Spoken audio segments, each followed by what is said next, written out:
Bonjour, je m'appelle Déborah Boïco, je suis aidante de mon frère qui a eu un infarctus, un accident il y a quelques années qui a largement bousculé sa vie et donc avec des troubles cognitifs et une situation de handicap qui a bouleversé sa vie et la mienne puisqu'on est une toute petite cellule familiale. Je suis par ailleurs vice-présidente d'une association de familles traumatisées crâniens et cérébrolésées sur le territoire d'Île-de-France et je suis convaincue que l'action collective pourra aider et aide à améliorer et à nettement enrichir les parcours.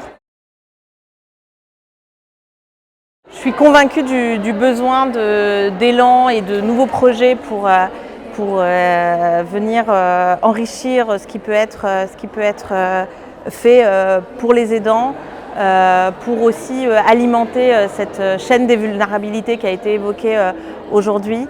Je suis convaincue que ce type d'initiatives-là seront les seules qui pourront briser une forme d'isolement qui est quand même très fort, notamment sur un début de parcours d'aidant. On a vraiment l'impression d'être complètement seul, d'être livré à soi-même et en fait on comprend au fur et à mesure que c'est un marathon et que seul on ne pourra pas y arriver.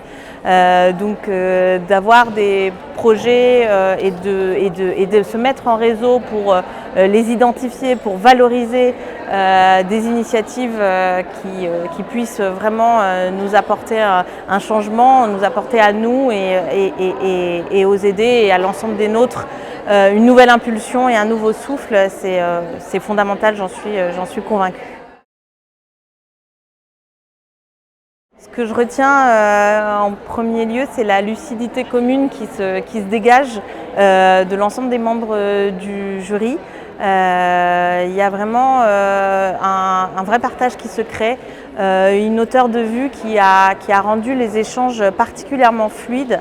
Et moi, ça m'a beaucoup impressionnée. Évidemment, j'ai été encore plus impressionnée par la diversité, par la richesse des projets. Ce sont des projets qui apportent des solutions réelles, claires.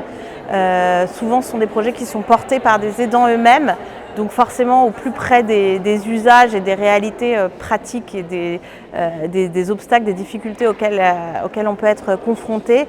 Et puis, ce qui m'a aussi frappée, c'est l'ancrage local de ces projets qui finalement s'adressent à souvent des territoires, des personnes, mais qui, in fine, ont une vraie capacité de s'essaimer sur l'ensemble du territoire national et c'est rassurant.